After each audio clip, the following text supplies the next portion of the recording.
The following program may contain coarse language, violence, nudity, mature subject matter, or scenes which may not be suitable for all viewers. Viewer discretion is advised. All Hit Radio.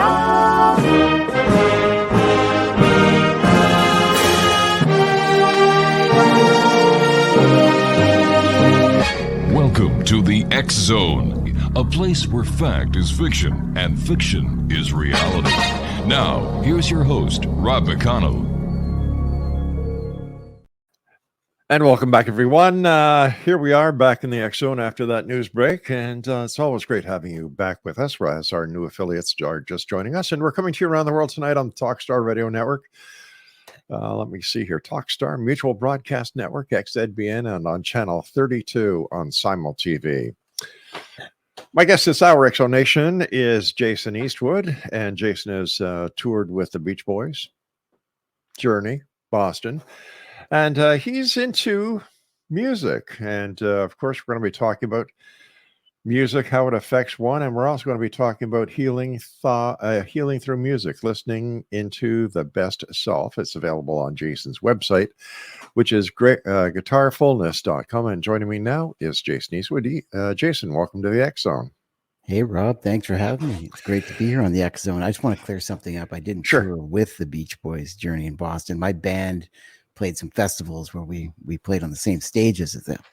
So I didn't play in the bands. I just I shared some festivals or played some festivals with them.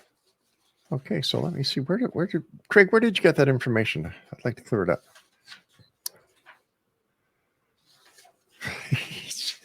Just give me a sec, Craig. Here, I shared stages with them. Touring extensively with various acts. Okay, I can understand where you got that from. It says after touring extensively with various musical acts and sharing in the stage with musical icons. Okay, yeah. All right. So you shared. So you didn't tour with them. You played on the same stage as they did. Yeah, I met them all. Yeah, I met them all. I mean, those are all heroes of mine. And to play, I mean, we played a little festival circuit here in Canada, where you're familiar with Canada. I'm in the middle of Canada, and Journey in Boston had these massive touring vans with TVs in there. You go in there, it's like going into a luxury condo. And my band, which was called Disaster Man, we had a tour bus that we made out of a 1976 school bus and painted it all black. And we were parked between Journey and Boston, and they thought, like, who are these guys? Yeah. We partied constantly. Those guys went to sleep. That's a whole other story, but yeah, it was really fun.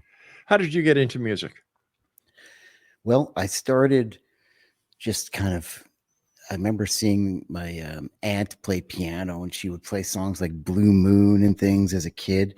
And I just really vivid memories of this piano. So then I thought I could figure songs out on it. And I started just kind of fumbling around and figuring out some songs, like just making up songs. And I thought that was just normal at the time. And my grandmother thought that there's really something going on here. She was telling my mom, maybe get him into music.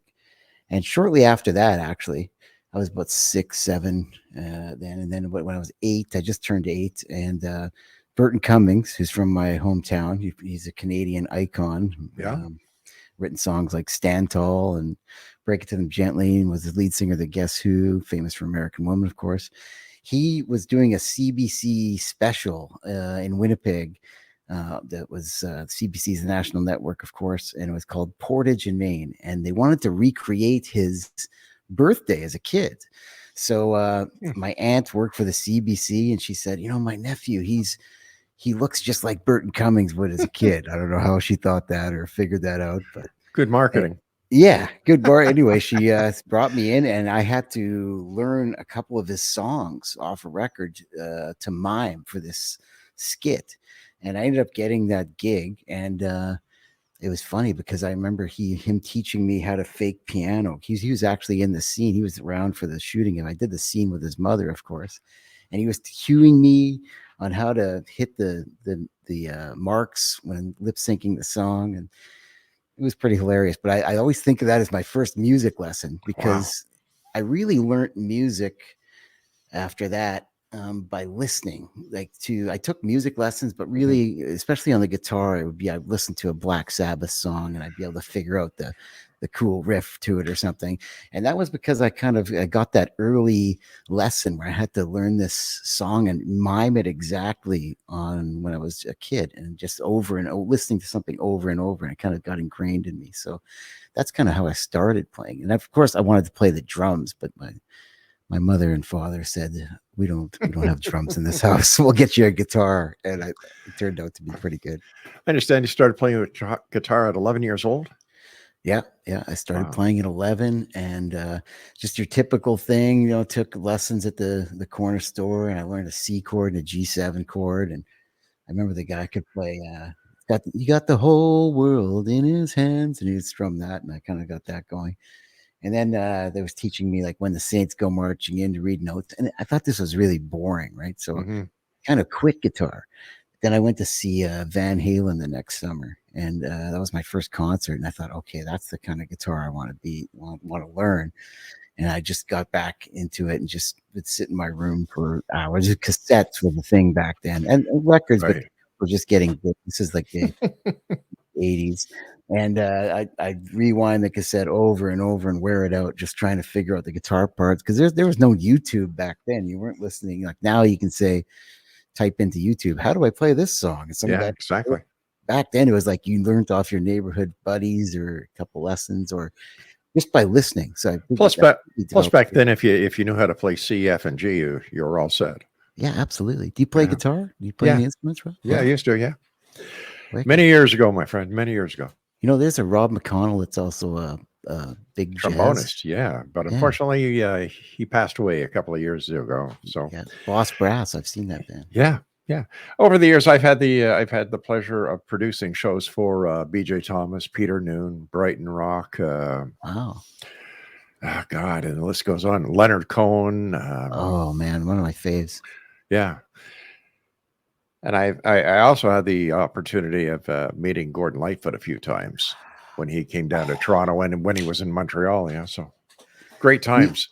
I feel like that was the soundtrack of my youth, just on AM radio and stuff, like hearing, and that's when I heard that guitar. Yeah, just that folk guitar. That's like he played at the beginning of If You Could Read My Mind or Sundown. Yeah.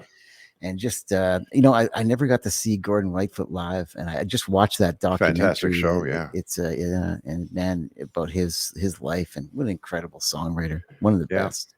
In fact, when I was at CJBK in London, I worked with Skip Brokaw from Lighthouse. Oh wow, he was the drummer for Lighthouse. Yeah, that's so awesome. Where does your quest for spirituality come from? Yeah, that's a great question. Where did the quest come from? Well, that started for me a long time ago. I think actually that started, like, I've always felt a connection with spirituality. And it was, maybe that started when I saw Star Wars as my first movie too. I was about 5 or 6. And I think I was infatuated with the Force right after Star Wars. I mean, I just remember coming home from that movie and thinking that was the most real thing I'd ever seen. By this point, I'd gotten kicked out of church, I think. Oh, congratulations. So did I. I heard a story, maybe on one of your shows, where you talked about you got kicked out of the church. And I thought that happened to me too. Because it was catechism. It was a Catholic school. Right. And I was asking too many questions. And it was exactly. I was just very rambunctious at that age, So that was it for me. And I look back as a crowning moment, because I don't know, I wasn't really into the scene, if you know what I mean. But the Star Wars thing, it was. I came home and I was trying to move things with my mind, but it's like I just felt that there is an energy force out there that's so much beyond. I had an awareness, I think. And my mom says when I was first born, I just had this incredible awareness. I just think that's where that quest comes from. But then going through a life of, like a lot of just trials and tribulations. And like the quest really took a new level for me when I kind of realized that the music industry had become insane for me.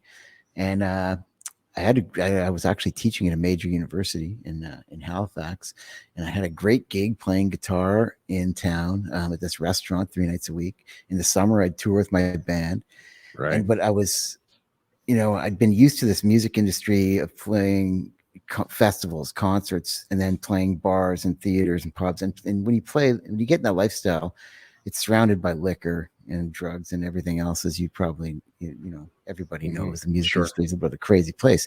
So I really got out of control with the drinking. And that's when I thought, and my life was really kind of hit rock bottom there. And I was out of hand. So that's when I thought I have to get back to this spirituality. And I went and I started taking a meditation course at the university that's taught by this physics professor. And, that was he was kind of focused on like Sri Chinmoy, which was pretty cool. I didn't know about any of this stuff.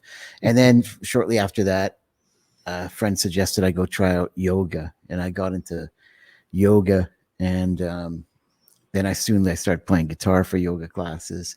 So lately, that's how it kind of led into the guitarfulness music I do. But I've felt like my whole life it's been different moments of spiritual awakenings and things like that. All right, stand by, my friend. You and I have to take our first break. X-Zone Nation, our guest this hour is Jason Eastwood. His website is guitarfulness.com, and his music is available for sale on his website. Check it out. Great music, and we'll both be back on the other side of this break. Whatever you do, don't go away. Welcome back, everyone. Joining us from Winnipeg, Manitoba, here in the great far white north, known as Canada to everybody down south of the 49th, is Jason Eastwood, and his website is guitarfulness.com. Jason, what's it like to play music, especially your guitar, in the spiritual zone? It's almost always, when it's good, you're in a spiritual zone, because there's nothing that puts you more in the present moment than playing an instrument and actually committing to it. Especially a lot of the times when I play, I write these guitarfulness pieces. I call it that music just because it's mindfulness, guitarfulness. I thought because it's pretty meditative, and what I do is I have little I compose little kind of melodic flows, and there's generally like a really slow pulsing groove to it, and then I leave a lot of space for spontaneity and improvisation, because that's when you have to live one note to the next. I find, for me, it gets me in that zone where I'm channeling something. I don't have time to think. And Charlie Parker, the great saxophonist, said, when you want to learn theory, you learn all that theory, but when you play, you forget it. And I learned that in high school when I was in jazz band. I never really forgot that, because that's the way I always felt would be is the real music. Like, if I play a show, I could never really read it off the charts and stuff. Yeah. I mostly like to memorize the music, because then you're in that moment and you're in that's present space where you're just creating in the moment and you're just right there. So you really feel like I'm connected and tapped in. And sometimes, I see my hands doing something and I'm not really thinking it at all. And I'm just kind of enjoying it as it comes out, the way as the listener is, right? I'm the listener and the performer. So there's so many aspects of music that get you into this zone like this. And it's and certain frequencies and vibrations you play that really kind of set you on a path of consciousness that's totally different. Like, I heard somebody say a quote just a few days ago. This guy, Adam McInnes, he's kind of a hit songwriter, but he said music is really the only thing on earth that it has, when you put an intention into it, it has a vibration. So it has that intentional vibration that it keeps all the time. So if I put an intention and a vibration into a song and I record that, I could send it to somebody in across the world in the in the middle of nowhere. They can listen to it and they can still feel that vibrational intent that comes from that music. So there's so much spiritual magic that goes on inside music. It's the reason I've dedicated my life to it. It's just I've been playing like 40 years now, and I've got a university degree in music and a master's in musicology, and it's it's one of those things that the more you learn about it, the more it opens up, like physics or something, right? Speaking about vibrations, it seems like in the early 60s, Brian Wilson and the Beach Boys, good vibrations. They knew what was going on. So did the hippies, Make Love Not War, and everything else. Why, in your opinion, did it take so long for the rest of the world to catch on? Yeah, that's a really good question.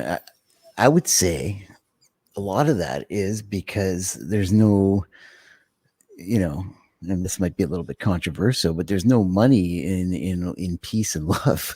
That's true. No, it's not controversial. It's a fact. It's a fact that the military industrial complex is where all the budgets go, right? Yeah, I mean, big time. The American government doesn't want to have everyone across the world in a beautiful state, because then they can't justify $57 trillion, whatever it is this year, to build weapons. So that's a big part of it, and there's a lot of that goes into music. There's actually a lot of the bad side to the music industry, and I think this was like why I got so anxious and was drinking so much about it, because a lot of, if you get into especially the pop music and what it is, like, music is so powerful that it can be used in the wrong way, because it's a vibration, it's a meditation, right? Like, what do you when you hear a good, cool song, like a beat, we start. That's right. You get into it because it just takes over. You have to live the song. And what are you doing with your head like this? You're going, yes, yes. You're agreeing. So if you think about these lyrics a lot of times, and you listen to, I'm not for censorship or anything, but you like, a lot of people are putting this music out for 12-year-old kids that is all about guns and sex and violence, and it's like, well, just like the video games. Yeah. And these music executives know exactly what they're doing, and they say, well, that's what the people want. That's what they. It's like, no, these are kids, and you have to take a little more responsibility for what this art does, how powerful this music is. That's what I believe, right? So I think that's a big part of why it hasn't caught on. But there's. The great thing is when you're in the music, when you're in a spiritual music community, or you're just playing festivals, and you meet people, and the people that listen to the fans, you get away from the industry of it. Right. It's all good vibrations mostly, right? It's that is so true. Where do you get the inspiration for your music? Yeah, a lot of it from nature. I live in the city, but I really spend a lot of time going all around Manitoba and all over California, Hawaii, and beaches, and just getting inspiration from beautiful hikes and beautiful places, and just kind of,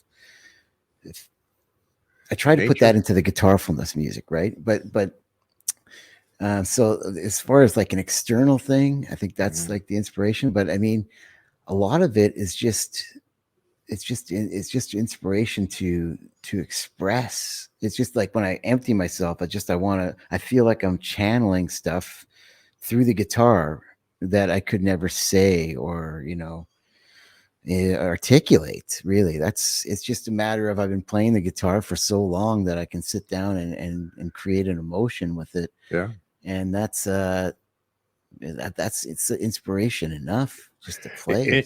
In my opinion, that is the talent of a true master. We've seen the same thing with Beethoven, Bach, and anyone who loves music and who becomes part of the music plays the exact way that you just described. You become the music that you play. Oh yeah, and not only that, but all those musicians you just mentioned and all the greats. Well, maybe Beethoven's an exception, but because he was pretty full of himself. But they all credit. Most musicians credit it being somewhere in the air. They're just a conduit for it, right? Like Keith Richards says, the songs are in the air. You just have to be like an antenna and pick it up. I remember when I first heard him say that, I'm like, that's true. You just have to be open to it, and they're kind of floating around, and you have to be the vehicle that idea can get out there. But when you really write something good, the best songs I've ever recorded, the best performances I've had, I definitely didn't feel like it was me. It was like, you don't, most musicians are so humble, because when you have this great experience, you realize that there's something more going on here. Like, it's not like, oh, I'm so great. Yeah. It's like, I'm grateful to be a part of this. Well, let me ask you, what was it like the very first time that you were in front of a large number of people and you knew that you had control of that audience? That's a great question. That was the first time. Yeah. Let me think back here. Because, when it starts off, you play a lot of bad gigs first. Right? Oh, yeah. So I'm trying to think when that turned, and I got it. So I remember playing when I was learning guitar. Like, I had to learn the Hawaii 5/0 theme, which you probably, and for this music competition, and I just my stomach turned to play this competition because.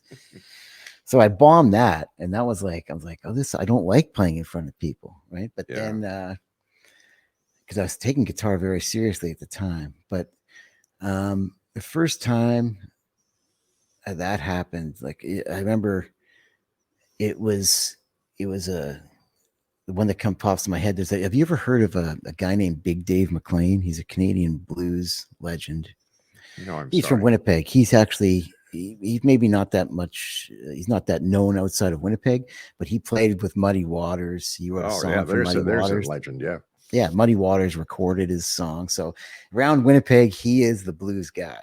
And when I was 16 or 15 in high school, we had a benefit concert to try to raise money because we had this great jazz band to go to Ottawa.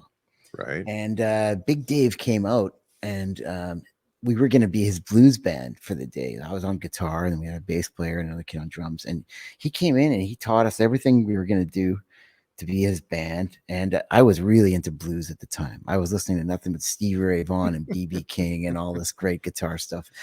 And I remember when he just gave me that first solo, and I was feeling really good that day. I ripped into it, and the place was packed. It's this big community center. And just at the end, the crowd erupted, and I thought, oh, I really got them with this guitar now. And the rest of that show, I just felt like in this special space where it was a real connection with them, but just this was all like, the thing is, when you're playing like that, like I'm playing and I'm like, oh, this is just regular stuff. Like, because when you practice a lot, you think it's not that great, but then the way that the crowd erupted, I was like, there's something really special going on here. Yeah, you take all the little elements and you just combine it, and the audience is a major part of any performer's. What makes that entire performance come together is the audience. Oh, absolutely. Yeah, that's 100%. When you're playing your guitarfulness, and you're into your spiritual mode, do members of the audience experience spiritual events as well, as spiritual awakening or spiritual experiences? Yeah, that's the reason that I really, because obviously I've told you so many different stories of music I've played already, of different styles and genres. I mean, I've been doing this forever.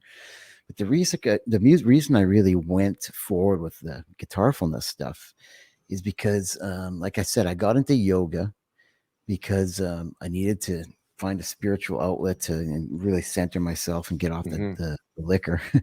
And the owner of the yoga studio asked me to play some guitar for some yoga classes. So I thought, sure, this is great. She recognized me from around town from playing.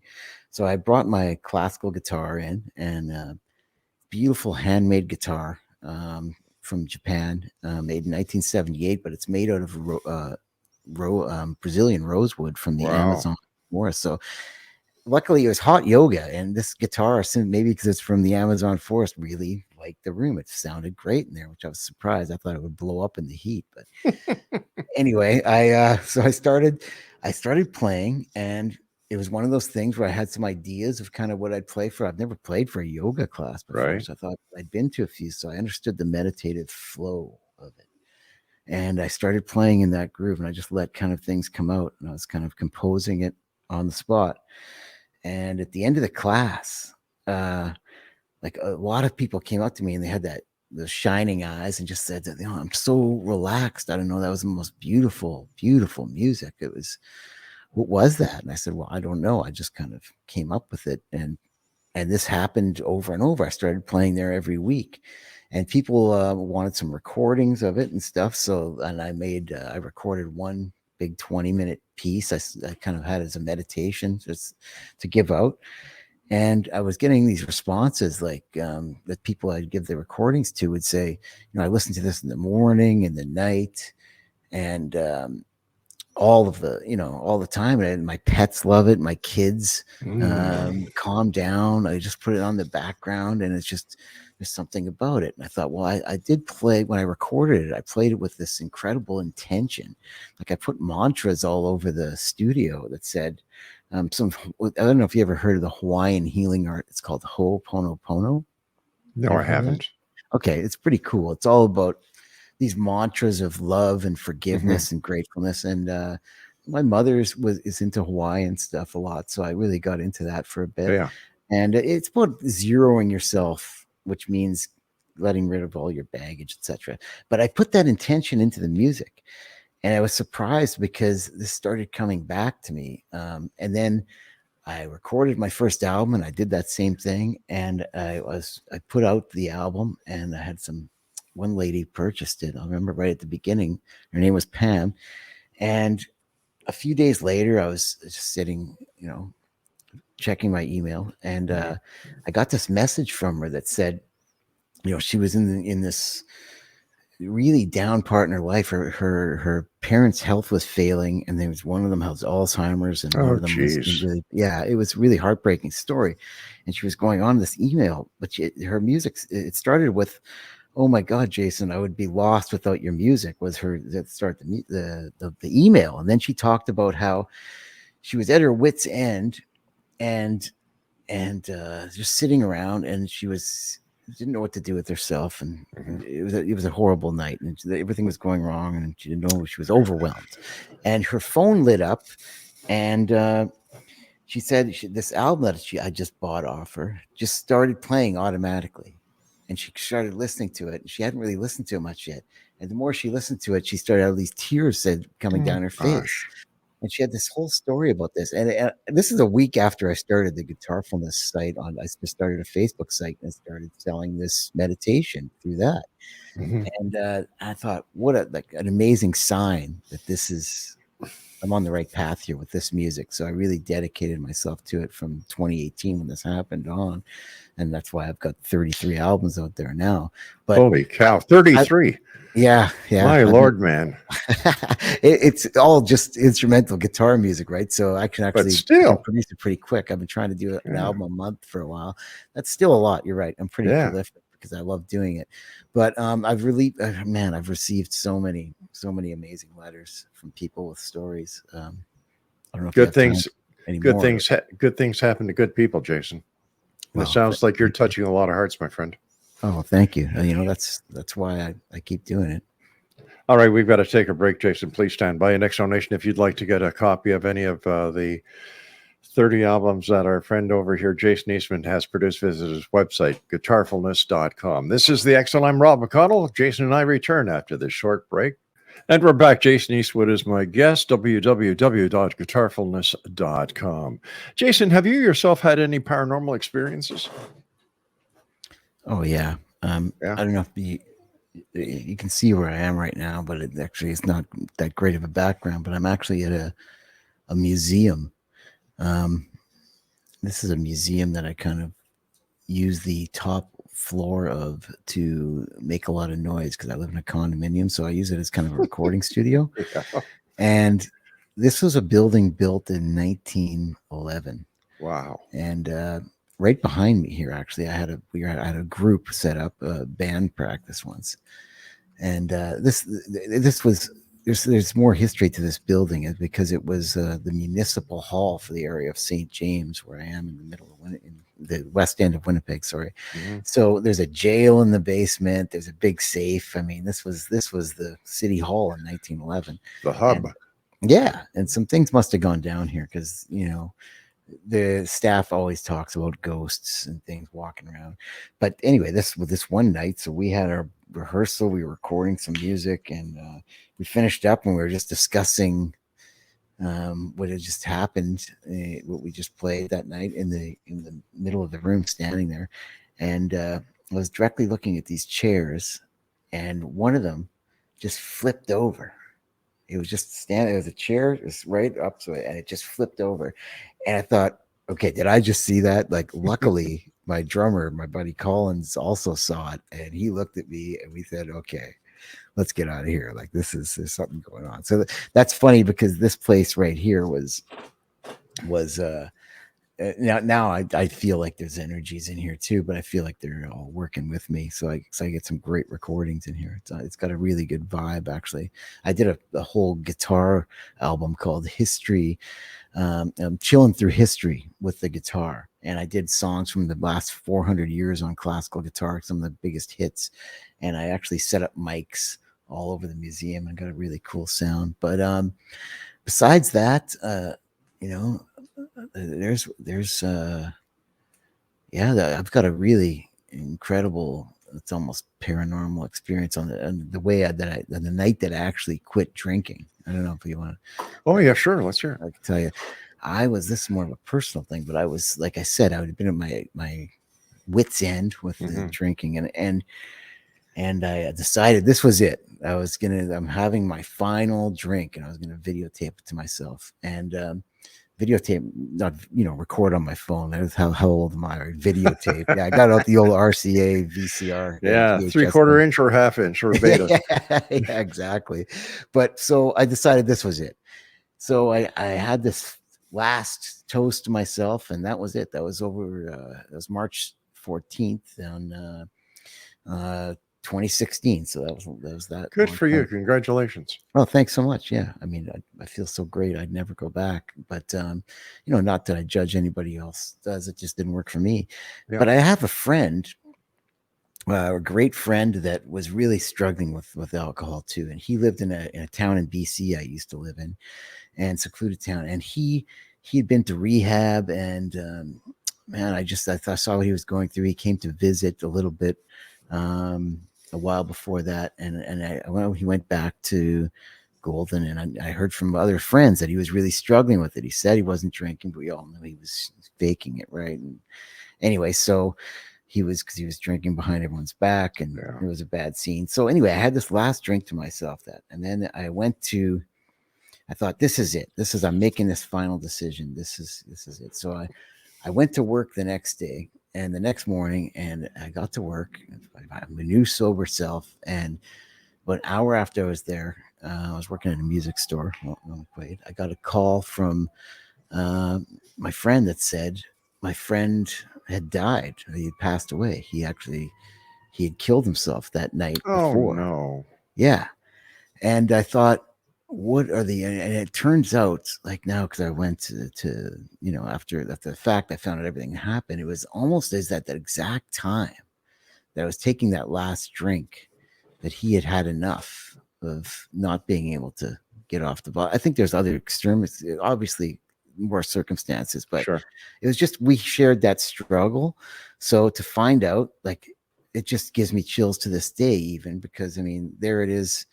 Right there, I said, well, I don't know if, he gave his life for, I felt like I would be betraying, everything if I went and did this again. It was like, here's the ultimate sign of what's going to happen if I keep drinking.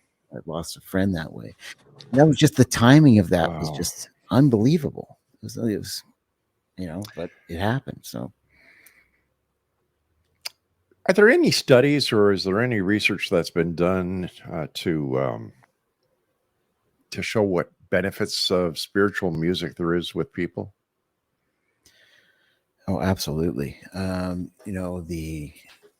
the Journal of the Journal of Science, and there's so many really.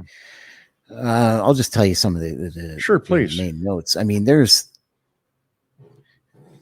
not only spiritual benefits, but one of the first great books I read on the study is a book called Super Learning on the Power of Music and the Benefits. And this was a group in Bulgaria run by a guy named George Lazanov, Dr. George, and they were studying how to really optimize the human brain. And they came up with the best way to memorize anything is by using a certain tempo of a certain style of classical music, like Baroque music at 60 BPMs. And there's something about that music that when you listen to it and you beat this into your head, you say something over and over, you memorize the content. And I started doing this. This was in the 90s. I was in university when I was reading this book, and I started trying this. I made a tape of all these certain classical pieces from Bach and some Vivaldi and stuff, even earlier. But it had to be a certain tempo, and they researched all these songs, and it really did supercharge my learning in my brain. And so that was benefit number one. I thought it entrains your nervous system to get into a flow state, is what it really does, and you can learn anything. But then there's lately I've been more into the healing aspects, where it's kind of like we have these, you asked about the spiritual aspects, we have these deep almost unknown hidden traumas, things that have stressed us in the past. Maybe something that happened. Maybe we were at the mall with our parents as a kid, and they left us alone for 2 seconds, and it's nothing, but our subconscious mind might have registered that as a traumatic experience that's kind of holding us back a little bit in our life, or maybe if we repress that. And it's all these little things add up like that. And they can start, if we don't let them go, they can kind of start running your life, where you're basically kind of on autopilot to try to avoid these fears. So what music does is it lets us feel these feelings that otherwise would be repressed. And when we feel these feelings, they feel seen. They feel, oh, it's almost like a little kid or something. These feelings, it's like, oh, I feel this feeling. I'm letting it wash over my body, and then it's like it's okay, and then you kind of are just at peace with it, and then you can let it go. And I think when we listen to music, you have those nostalgic feelings, so sometimes it takes you back. Sure. And then you have also feelings of emotional release, and I think that is all going on behind the curtain, if you will, on a hyper level, right? With music, there's vibrations and cells, and I think it's letting go of certain things that we need to let go of, in not really a tangible sense, almost, right? It's just feeling these things subconsciously. Well, my friend, the time has come when you and I must say so long for tonight, Jason. Love to have you back on in the future. It was great talking with you, Rob. Hey, continued success. Thank you for bringing the music that you do to so many people. And like I said, don't be a stranger. Tell our listeners where they can buy your music and find out more about you one more time. Yeah, well, thank you so much for having me on the X Zone. This was a blast. I love your show. And thanks, partner. And they can find my music at guitarfulness.com. That's just the word guitar, GUITARFULNESS, guitarfulness, just like mindfulness.com. And just go there. You can leave me a message or send me an email, or my name's Jason at guitarfulness.com would be my email. And I'd love to hear more. Jason, take care of yourself. Safe travels, and keep the great work up, friend. Thanks a lot, Rob. Good night. X Zone Nation, our guest this hour has been Jason Eastwood. He is in Winnipeg, Manitoba, a beautiful province here in Canada. His website is guitarfulness.com, and visit his website. Listen to his music. You're in for a treat. I'll be back on the other side of this break as the X Zone continues with yours truly, Rob McConnell, from our broadcast center and studios in St. Catharines, Ontario, Canada. Don't go away.